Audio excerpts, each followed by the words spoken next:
Hello, friends and neighbors, and thank you for joining me again today for the poem of the day on Sunday, August 17th, 2025.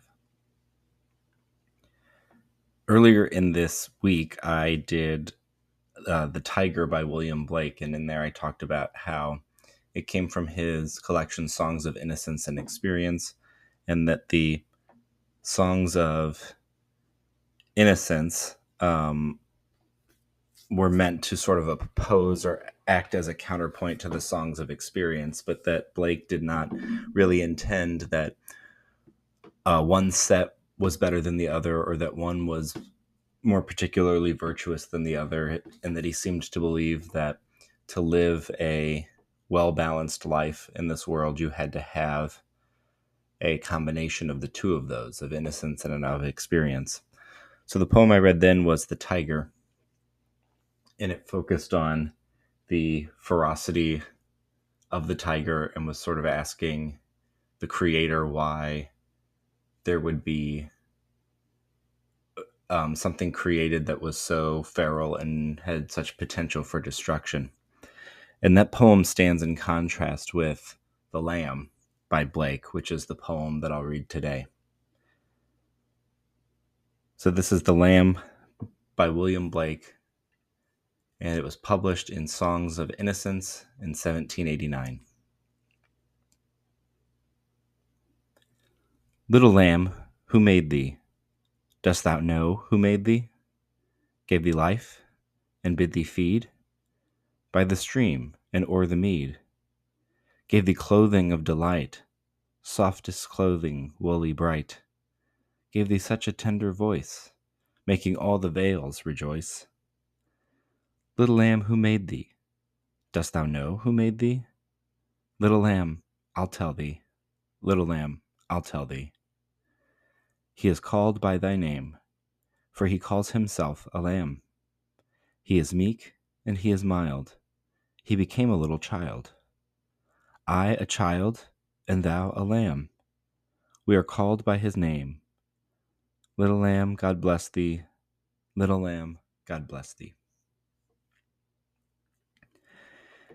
In this poem, there are two stanzas, and there are several rhymed couplets and several lines that repeat one another. I think the repetition adds an emotional intensity to what's being expressed in those lines.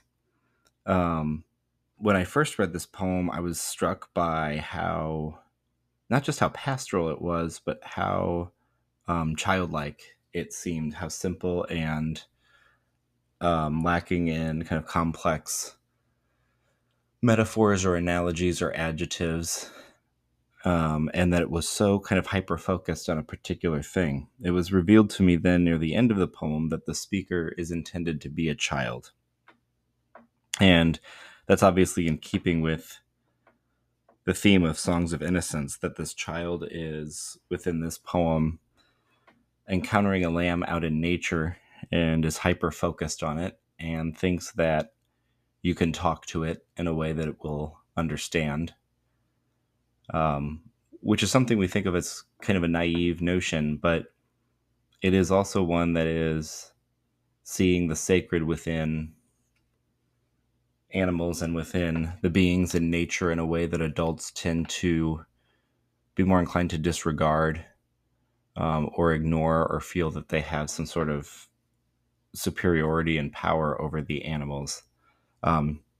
Most children that I've seen seem to love animals more than adults do, and that becomes something that is lost when you become an adult, unfortunately. Not for everyone. I'm an animal lover myself, but I think for a lot of people, they become less fascinated by and fixed on the miracles of nature that are around them, and those things can become an inconvenience. You know, the rabbits eat the flowers, the deer are in the way while you're driving, etc. But the speaker in this poem understands the lamb to be meek and mild and childlike, just like the speaker is. And the speaker focuses on the beauty of the lamb being soft and woolly and bright and having a tender voice, but also watching the lamb as it sort of frolics in its place in nature, as it's feeding, as it's going over the stream. And the speaker sees it as making the rest of nature rejoice in it. So it's a part of nature, but it's also one that kind of heightens the scene for the child. And I think not just for children, but also for adults, that um, the animation of an animal, as opposed to something like a tree, can help us almost have a medium or a channel into experiencing nature in that way, in the way that if you just kind of watched grass, you might not be able to imagine grass enjoying it as much, if that made any sense. And so in the second part of the poem, the child then continues with the childlike understanding, in this case of Jesus or Christianity, um, things that you might hear in Sunday school, likening Christ to a lamb, the Lamb of God, the sacrifice, and that God was meek and mild and became a little child.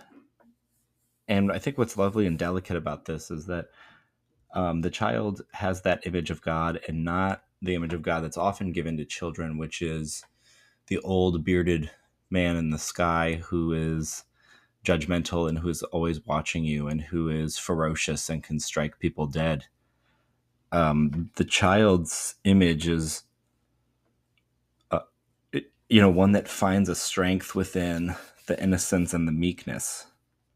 And so then right at the end of this, the child asks twice for God to bless the lamb, which I think is cute and lovely.